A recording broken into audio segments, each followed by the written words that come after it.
것 같아요. 열매 없는 큰 나무 4대 교회라는 제목으로 잠시 말씀에 나누고자 합니다. 오늘까지 하면은 이제 5번째 7개 교회 중에 5번째 교회를 말씀을 드리는데 한번 정리 한번 해보는 차원에서 복습하는 차원에서 첫 번째 교회는 어느 교회였죠? 에베소 교회. 에베소 교회는 하나님의 영광을 위해 인내를 하고 믿음을 지켰던 아주 훌륭한 교회였습니다. 근데 한 가지 주님께서 징계를 하신 것이 뭐냐면 첫사랑을 식었죠. 그래서 너희들이 그것을 회개하지 않으면 내 너에 있는 촛대를 옮기겠다. 그렇게 말씀하셨던 교회가 에베소 교회고, 그 다음 교회는 어느 교회일까요? 네, 선문학교회. 이 선문학교회는 징계도 없었고 칭찬만 있었습니다. 가장 큰 핍박과 박해가 있었던 교회였죠. 그래서 땅속에 그 헬라인들을, 로마인들을 피해서 땅속에서 살았습니다. 가장 궁핍한 삶을 살았지만 주님께서는 그들에게 너희들이 가장 부유한 자들이다 라고 칭찬해 주셨고 생명의 면류관을 약속해 주셨습니다. 버가모 교회. 버가모 교회는 사탄의 왕자가 있을 만큼 우상 숭배가 많았던 도시였죠. 그 우상 숭배 한가운데 버가모 교회가 세워졌습니다. 그래서 주님께서 칭찬해 주셨죠. 그런데 이 버가모 교회의 징계가 뭐가 있었냐면 그 교회 안에 니골라당과 발람 같은 사람들이 있었습니다. 그러니까 교회 안에서 교회의 권력을 이용하고 돈을 탐하고 좀 그 자신의 권력을 가지고 교회를 흐트렸던 사람들이 있었습니다. 그렇기 때문에 그런 사람들을 징계하시면서 양난의 칼로 너희들을 심판하겠다. 근데 그게 버가모 교회였고, 지난주에는 어디 교회였죠? 두아디라 교회. 이 두아디라 교회는 처음보다 나중에 더 믿음이 좋았던 교회였습니다. 에베소 교회처럼 정반대였죠. 에베소 교회는 처음 좋았다가 나중에 사랑이 식었고, 두아디라 교회는 처음에는 좀 어설펐을지라도 나중에는 더 믿음이 좋았습니다. 그런데 이 두아디라 교회의 훌륭함 가운데 한 가지 쓴뿌리가 있었습니다. 무엇이었습니까? 이세벨 같은 거짓 선지자에다가 교회의 음란을 일으키고 교회의 분란을 일으켰던 이 여자를 제대로 치리하지 못했습니다. 그냥 다 덮어줬죠. 좋은 게 좋은 걸로 다 덮어줬는데 주님께서는 교회가 무너지고 교회가 망가지는 그 일에 있어서 3가지를 심판을 하십니다. 첫째, 내가 너희들에게 질병으로 심판하겠다. 두 번째, 아주 끔찍한 심판이죠. 내가 너희 자녀들을 심판하겠다. 그리고 행한 대로 내가 갚아주겠다. 이 3가지를 이 두아디라 교회에다가 말씀을 하시죠. 그런데 끝까지 믿음을 지키는 사람들에게는 무엇을 주겠다 약속하시죠? 새벽별. 새벽별은 제가 지난주에 보여드린 것처럼 예수님 구원을 의미합니다. 그래서 믿음을 지키는 자에게는 새벽별 구원을 주겠다. 자, 그렇게 다 지난주까지 두아디라 교회에 말씀을 드렸습니다. 그래서 두아디라 교회 설교를 한 다음에 제가 표적 설교한다는 오해를 받았는데 절대 그런 설교는 아닙니다. 그래서 오늘은 5번째 4대 교회에 대해서 잠시 말씀을 드리고, 우리 4대 교회에도 분명한 메시지가 있고요. 지금 우리 뚝섬교회뿐만 아니라 우리 한국교회 전체를 향하신 우리 하나님의 예수님의 메시지가 있습니다. 그것이 무엇인지 한번 말씀을 통해서 보고 설교를 마치고자 합니다. 먼저 이 4대 교회 어디에 있는지 위치 한번 볼까요? 처음에 에베소 교회하고 반모섬 아주 연관이 있죠. 에베소에 있었던 요한이 반모소로 유배를 가죠. 그래서 반모섬에서 요한계시록을 쓰고 다시 돌아와서 에베소 교회에서 요한복음을 씁니다. 그리고 그 위에 서문학 교회가 있고, 그 위에 버가모 교회가 있고, 그 밑에 두아디라 교회가 있고, 그 밑에 오늘 볼 4대 교회가 있습니다. 가장 우상 숭배가 심했던 도시가 어디였죠? 사탄의 왕좌가 있었던 버가모 교회. 버가모 교회에 보면은 로마와 가장 가깝게 있습니다. 그러니까 지형적으로 이 버가모 교회가 로마와 가까이 있었고 또 저기에 가장 많은 우상이 있었죠. 다음 주는 필라델피아, 그다음에 마지막은 라오디게아 교회 이렇게 보도록 하겠습니다. 위치가 저기에 있습니다. 이 4대 교회는 내려주시고 네 가지로 정리가 가능합니다. 오늘 읽었던 말씀을 네 가지로 정리하면 이렇습니다. 칭찬을 하시는데 이 4대 교회에 믿음을 지키는 성도가 몇 명 있었어요. 그러니까 교회 전체가 믿음이 있는 게 아니고 그 안에 몇 명, 단 일부만 믿음을 지키는 사람이 있었습니다. 어디를 가든 어느 공동체든 어느 모임이든 이 몇 명의 믿음 있는 사람이 그 교회나 그 공동체를 유지하는 것 같습니다. 4대 교회도요, 믿음을 지키는 몇 명의 성도들이 있었습니다. 징계를 하시는데 너는 살아있는 것 같은데 실상 죽은 자이다. 겉모습은 살아있는 것 같은데 속사람은 죽었다. 그게 주님의 징계였습니다. 심판을 내리시는데 네가 회개하지 않고 돌아오지 않으면 내가 도둑처럼 너에게 나타날 것이다. 약속은 하시죠. 끝까지 이기는 자는 흰 옷을 입을 것이고 그의 이름을 생명책에 지워버리지 않을 것이다. 하나님과 천사 앞에서 그의 이름을 시인하겠다. 저게 이제 4대 교회에 대한 약속의 말씀이죠. 내려주세요. 4대 교회의 특징을 보면 그렇습니다. 이 소아시아 교회, 이 아시아에서 가장 큰 교회가 바로 이 4대 교회였습니다. 7교회 중에 가장 큰 교회가 이 4대 교회였습니다. 얼마나 큰 교회였냐면 그 교회의 유적이 아직도 남아 있습니다. 사진을 보여주시면 저게 4대 교회입니다. 그런데 그 빨간색 벽돌과 흰색 기둥이 그 약간 다르죠.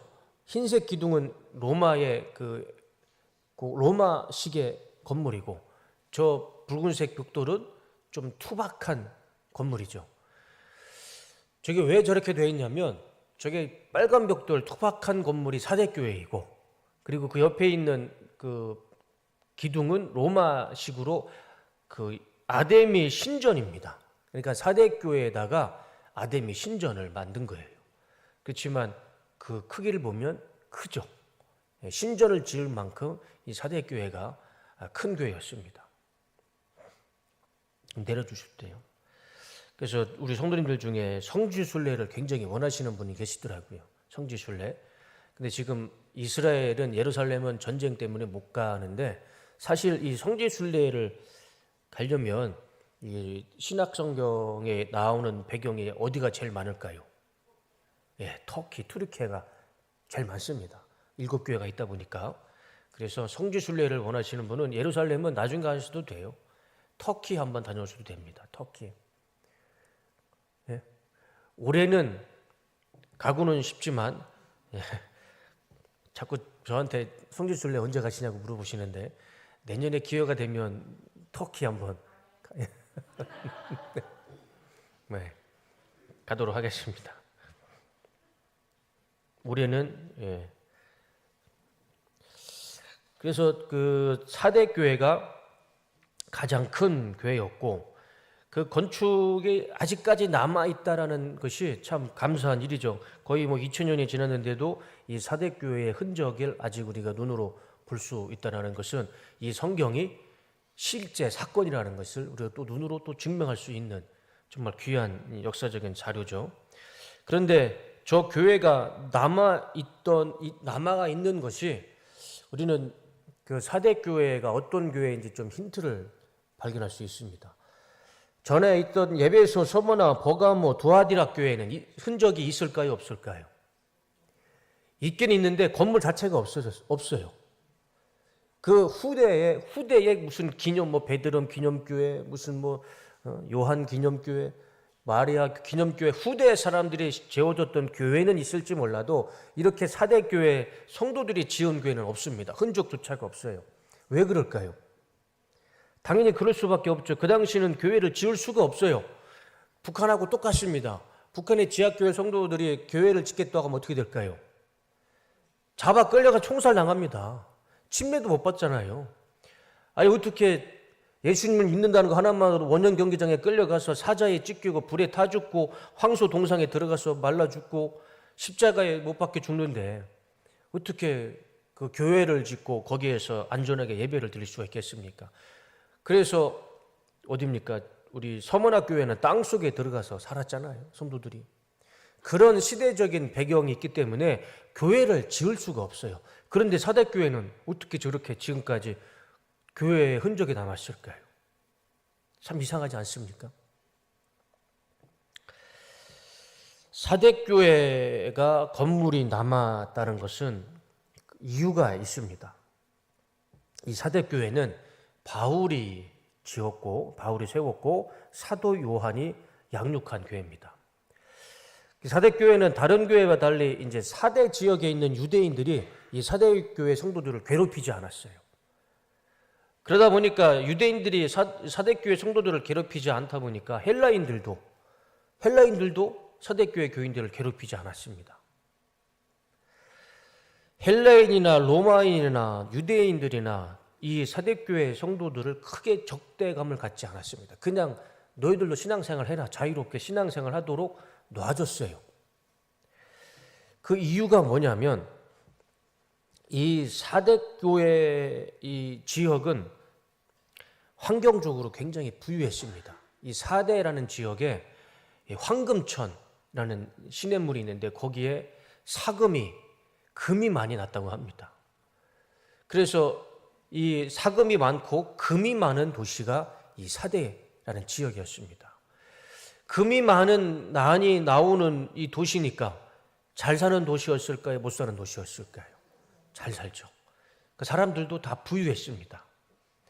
그러면 물이 흐르는 곳에 시냇물에 가서 사금을 채취하면 내가 다른 사람보다 더 일찍 나가서 사금을 캐서 부자가 될 생각을 하지. 저게 예수님 믿는 사람들 핍박한다고 잡아다가 죽이려고 하는 정신이 있겠습니까? 내 눈앞에 금덩어리가 깔려 있는데. 그러다 보니까 이 사대의 사람들이 다 돈은 많고 지천에 깔리는 게 금이다 보니까 금에 눈에 팔려서 이 사대교회 성도들에게 핍박을 하지 않았던 겁니다. 그냥 너희대로 살아라. 그래가지고 이 유대인들이 회당을 짓듯 또 이 헬라 로마인들이 그 황제의 우상 신전을 짓듯 이 사대에 살고 있던 기독교인들이 교회를 짓는 것에 대해서 아무렇지도 핍박도 거부감도 없었던 겁니다. 그걸 기독교인들 핍박하는 시간에 금이라도 하나 더 캐야죠. 그런 시대적인 배경, 그런 역사에 있기 때문에 이 사대교회는 좀 다른 교회보다 굉장히 편안하고 자유로운 신앙생활을 했던 것입니다. 그런데 거기까지는 참 좋아요. 신앙의 자유가 있다는 게 얼마나 행복한 일이겠습니까? 그런데 그게 문제가 됐어요. 주님 보시기에 그게 큰 문제가 됐습니다. 1절 보여주시면 사대교회 신부름에게 이렇게 써보내어라. 하나님의 7 영과 7 별을 가지신 분이 말씀하신다. 나는 네 행위를 안다. 너는 살아있다는 이름은 있으나 실상은 죽은 것이다. 왜 주님께서 저런 말씀을 하실까요? 이거 굉장히 심한 말씀이잖아요. 너는 살아있는 것 같은데 네 속은 죽은 것이다. 그리고 내가 네 행위를 다 알고 있다. 이건 하나님의 축복의 말씀이 아니죠. 굉장히 심한 하나님의 진노의 말씀입니다. 예, 말씀 드려보세요. 이 말씀이 무슨 의미일까요? 살아있다는 이름은 있으나 실상은 죽은 것이다. 교회도 있어요. 종교의 자유도 있고 돈도 많고 이 사대교회 성도들도 부유하게 잘 삽니다. 신앙생활도 잘해요. 그런데 예수님은 이렇게 말씀하시는 것이 너희들은 살아있으나 너희들은 다 죽은 자다. 이 말씀은 사대교회 성도들은 겉은 화려하고 교회는 크게 지었을지언정 그 속에 있는 믿음은 없었던 것입니다. 그냥 겉에만 휘황찬란한 껍데기 같은 신앙, 그런 신앙을 가지고 있었던 사람들이 바로 이 사대교회였습니다. 교회는 있고 돈은 많이 있고 종교의 자유가 있다 보니까 교회는 커지고 성도들은 많아지는데 그 안에 진정한 믿음을 가지고 있는 사람들은 없었던 겁니다. 그래서 주님께서 이렇게 말씀하시는 거죠. 살아있다는 이름은 있으나 실상은 죽은 것이다. 마태복음 21장의 말씀을 보면 예수님께서 주일날 이제 시대상으로 이제 일주일 시간상으로 보면 주일에 주님께서 예루살렘에 나귀를 타고 입성하시죠. 그럴 때 막 예루살렘에 있는 유대인들이 주님을 보면서 굉장히 환영합니다. 종려나무를 꺾어서 예수님 발 앞에 깔고 자신의 겉옷을 벗어서 그 예수님 가시는 길에 옷을 깔아 드립니다. 그게 왕이 전쟁에서 승리를 하고 돌아오면 그 왕을 맞이하는 백성들이 하는 행위였어요.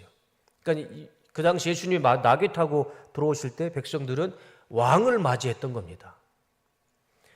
그런데 예수님이 그렇게 예루살렘의 유대인들에게 왕을 대접받듯이 들어오는데 예수님은 그날 왜 들어오셨을까요? 예루살렘 성에. 왕으로 오신 게 아니고 그 주 금요일 날 십자가에 돌아가시기 위해서 오신 거예요.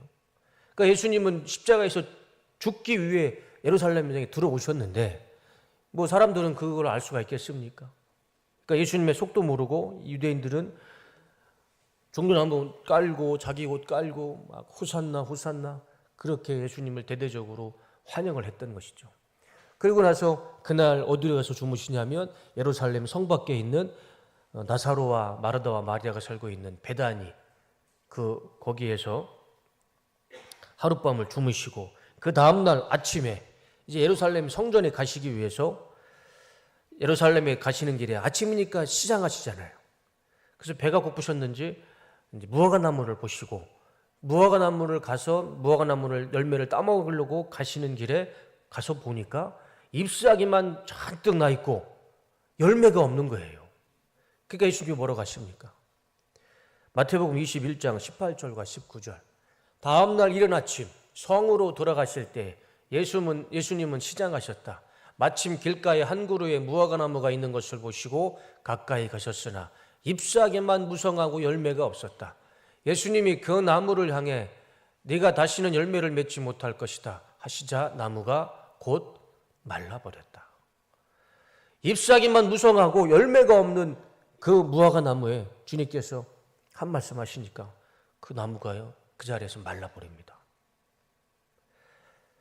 지금 오늘 우리가 읽었던 이 사대교회와 지금 예수님이 이 무화과나무를 보시며 하신 말씀하고 똑같습니다.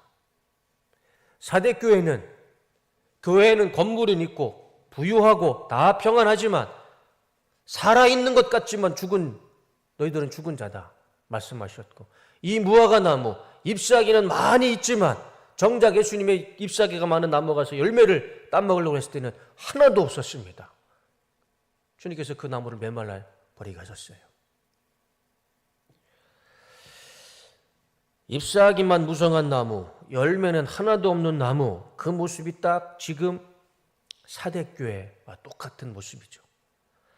나뭇잎은 많은데 겉모습은 화려하고 그런데 정작 열매는 하나도 없는 교회, 그것이 바로 사대교회였습니다. 돈은 많고 건물은 있고 모두가 평안한데 정작 그 속에 열매는 없는 교회, 그게 바로 사대교회였습니다. 저는 이 사대교회를 생각하면서 이 설교를 준비하면서 한번 이런 생각을 해봤습니다. 그 당시 가장 핫한 곳, 돈이 모이는 곳, 그곳이 바로 이 사대였습니다. 그리고 그 한가운데 사대교회가 세워졌어요. 멋있는 교회가 세워졌습니다. 지금 우리 2025년 3월을 살고 있는 지금 서울에 가장 핫한 곳이 어디일까요? 이제 강남 끝났습니다. 강남 안 갑니다, 이제. 젊은 사람들 강남 안 갑니다. 다 성수동으로 와요. 대한민국에서 가장 핫한 곳, 성수동만 치면은요, 얼마나 많은 뉴스들이 나오는지 몰라요. 지금 가장 핫한 곳은 성수동이고요. 대기업이 지금 우리 이 성수동에 들어오려고 제가 한번 우리 왔다 갔다 하면서 서울 학교 갔다 데려다 주고 또 병원 왔다 갔다 하면서 제가 놀라는 게 뭐냐면 우리 교회를 중심으로 10분만 걸어도요 전 세계에 있는 명품 샵이 다 있습니다. 전 세계에 있는 명품관이 다 있어요. 놀라지도 않으시네요. 홍천에는 하나도 없습니다. 그런 거. 그런데 여기 10분만 걸어도요. 샤넬, 프라다, 루이비통, 디올 다 있어요. 제가 깜짝 놀랐다니까요. 이 성수동에 돈이 이 성수동에 몰리고 있습니다. 그렇잖아요. 대기업들이요, 명품 회사들이 지금 이 성수동에 와서 지금 자기 나름대로 황금을 캐고 있습니다. 가장 핫한 곳이에요. 그 한가운데 우리 뚝섬교회가 이렇게 세워져 있습니다. 제가 일부러 이렇게 말씀을 드리는 건 아닌데 사대교회를 생각해 보니까 꼭 우리 뚝섬교회랑 형편이 비슷한 것 같아요. 가장 핫한 곳에 세워진, 부유한 곳에 세워진 사대교회나 지금 대한민국의 가장 핫한 이 성수동에 세워진 우리 뚝섬교회나 상황과 형편은 비슷한 것 같습니다. 우리는 이 사대교회를 보면서 반면교사 삼아야 됩니다. 우리 뚝섬교회가 가야 할 방향은 절대 사대교회가 아닙니다. 절대 우리는 사대교회로 가면 안 됩니다. 사대교회처럼 건물만 있고 잎사귀만 있는 그런 교회로 가면 절대 안 되죠. 우리는 완전히 이 사대교회의 반대 방향으로 가야 됩니다. 건물도 있고 잎사귀도 풍성하고 그 가운데 열매로 가득 차는 열매로 풍성한 교회가 우리 뚝섬교회가 가야 할 길이고 또 그것이 우리 교회의 목표가 되어야 할 줄로 믿습니다. 사대교회와 우리 뚝섬교회가 한 가지가 달라요. 다 똑같은데 우리 뚝섬교회는 열매가 있지만 사대교회는 열매가 없습니다. 왜 아멘 안 하시나요? 주님께서 건물만 있는 죽어가는 사대교회에게 이렇게 말씀하시죠. 계시록 3장 2절 다 같이 읽어보겠습니다. 시작. 깨어나라.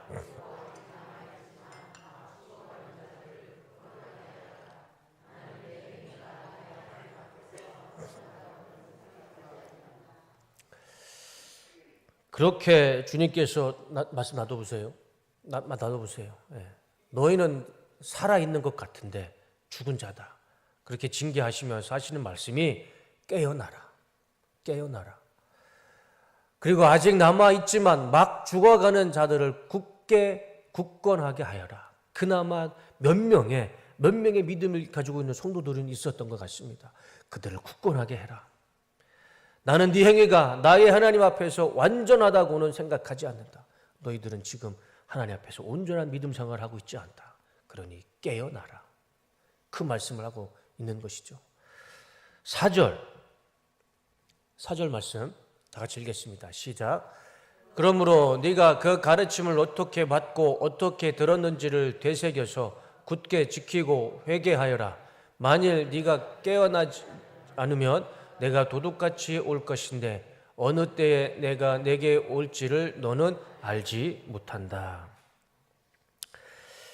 그 중에 몇몇 믿음이 살아있는 사람들에게 말씀하시는 거죠. 너희들은 말씀을 잘 듣고 잘 지키며 회개하고 있어라. 그렇지 않으면 내가 너희들에게 도둑과 같이 임할 것이다. 그러면서 4절 말씀 다 같이 읽어보겠습니다. 시작. 그러나 사대에는 자기 옷을 더럽히지 않는 사람 몇이 있다. 그들은 흰옷을 입고 나와 함께 다닐 것인데 그들은 그럴 자격이 있기 때문이다. 저 말씀 가운데 참 마음이 뭉클한 단어가 있어요. 그럴 자격이 있다. 어떤 자격이요? 흰옷을 입고 주님과 같이 걸어 다닐 수 있는 자격이 있는 사람이 있다. 우리가 그런 사람이 되길 원합니다. 우리도요, 정말 흰옷을 입고 우리 주님과 함께 천국을 걸어 다니는 그런 은혜가 있는 우리 그런 삶, 우리 그런 교회, 성도님 되시기를 주님의 이름으로 축복합니다. 그리고 5절 주님께서 이렇게 약속의 말씀을 주시죠. 자, 시작. 이기는 사람은 이와 같이 흰 옷을 입을 것인데 나는 그의 이름을 생명책에서 지워버리지 않을 것이며 내 아버지 앞에 아버지의 천사들 앞에서 그의 이름을 시인할 것이다. 말씀 놔둬보세요. 이기는 사람은 이 말씀 이렇게 이 사대교회처럼 껍데기 신앙이 아니고 정말 열매 맺는 사람은 주님과 함께 흰 옷을 입고 주님과 걸어다니면서 두 가지 축복을 주십니다. 첫 번째, 생명책에서 이름을 지우지 않겠다. 또 하나, 아버지와 천사들 앞에서 너의 이름을 시인할 것이다. 부인하지 않을 것이다. 무엇인가요? 구원의 약속을 주시는 거죠. 그렇게 주님께서 사대교회를 향한 주님의 내려주세요. 저게 바로 예수님이 사대교회를 향한 주님의 마음이셨습니다. 한마디로 살아있지만 죽은 자들처럼 살지 말고 믿음을 지키며 열매 맺는 삶을 살아라.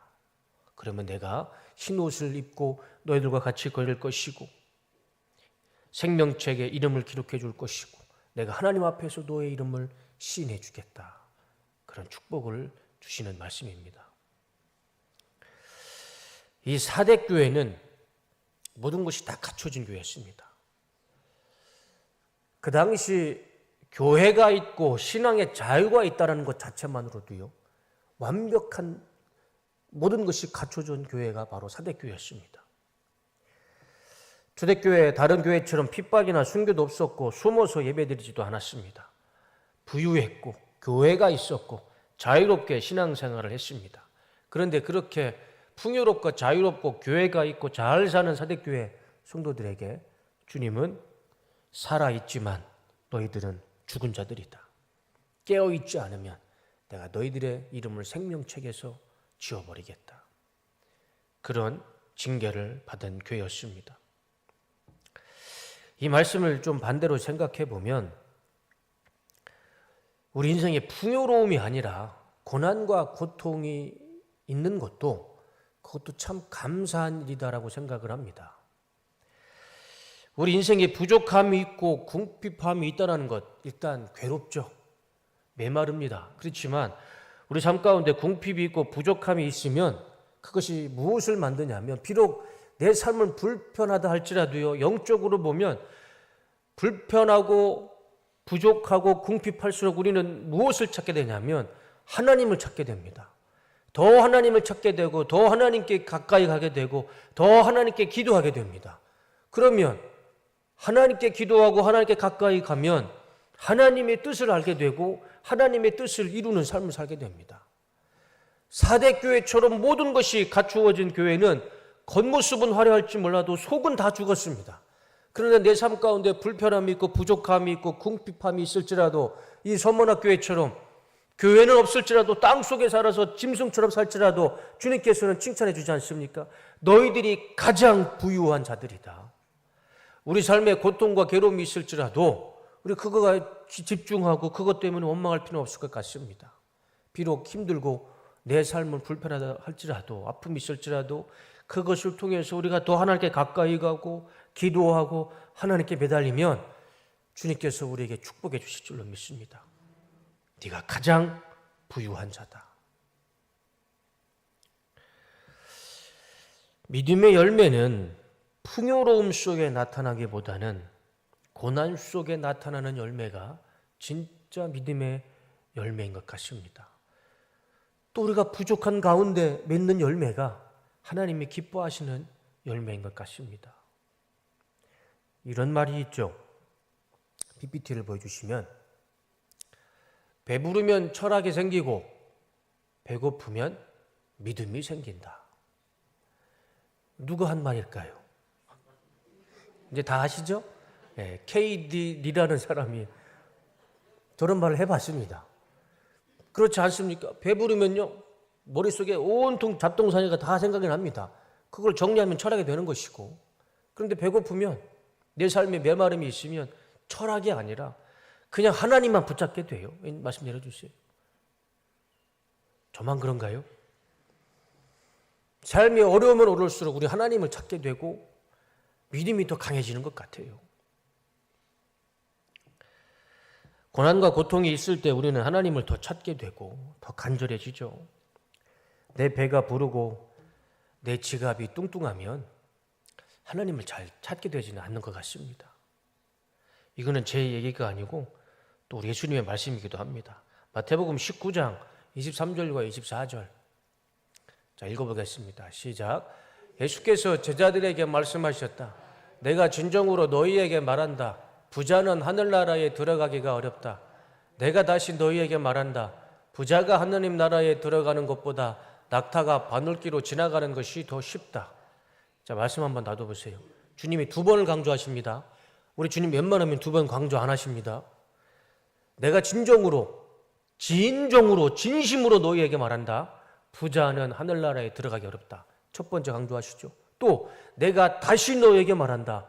부자가 하나님 나라에 들어가는 것보다 낙타가 바늘기로 지나가는 것이 더 쉽다. 돈이 많기 때문에 천국에 들어가지 않는다, 못한다, 그 뜻이 아니죠. 네, 말씀드려 보세요.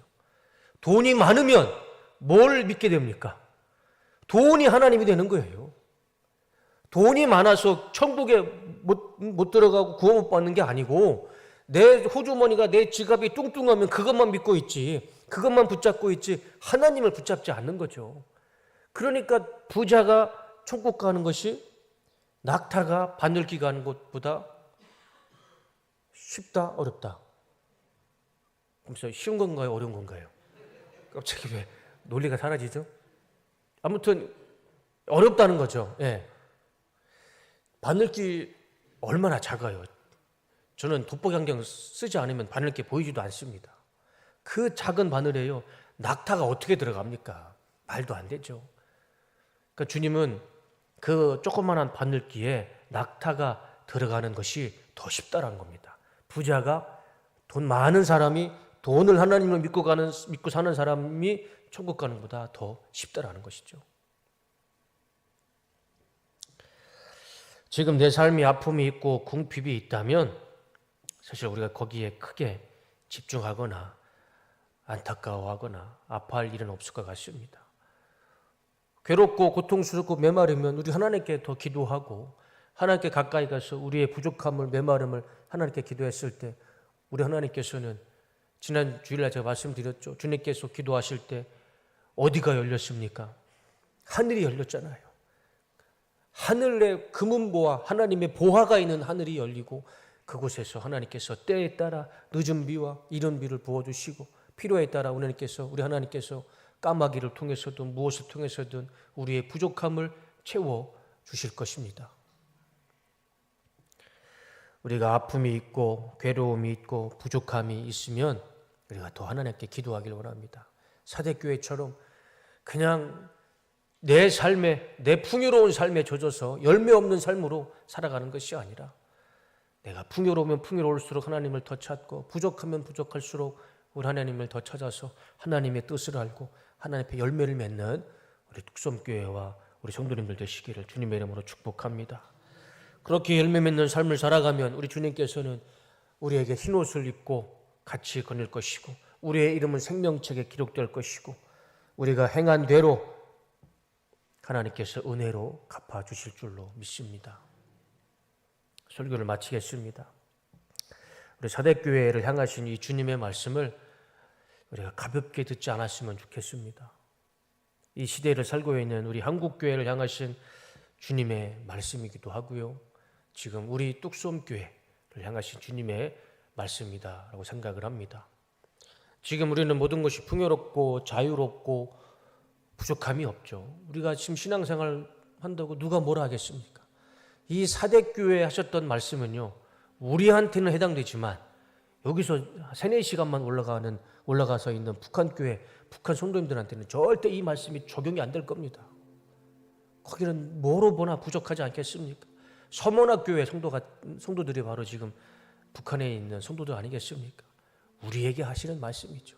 모든 것이 풍요롭고 모든 것이 자유로운 지금 우리에게 하시는, 나에게 하시는 말씀입니다. 이런 경각심을 가지고 자기 옷을 더럽히지 않는 몇 명 안 되는 그 사대교회에 칭찬받는 그 성도가 저와 우리 뚝섬교회 성도님 되시기를 주님의 이름으로 축복합니다. 또 내 삶에 고난과 고통과 아픔이 있다면 거기에 너무 절망하지 마시고 괴로워하시거나 아파하지 마시고 그럴수록 더 하나님을 찾고 하나님을 부르짖을 때 주님께서 우리에게 흰 옷을 입혀주실 겁니다. 치유해 주시고 회복해 주시고 고쳐 주시고 우리의 이름을 생명책에 기록해 주셔서 우리가 기도한 대로 행한 대로 우리 하나님께서 반드시 갚아주실 줄로 믿습니다.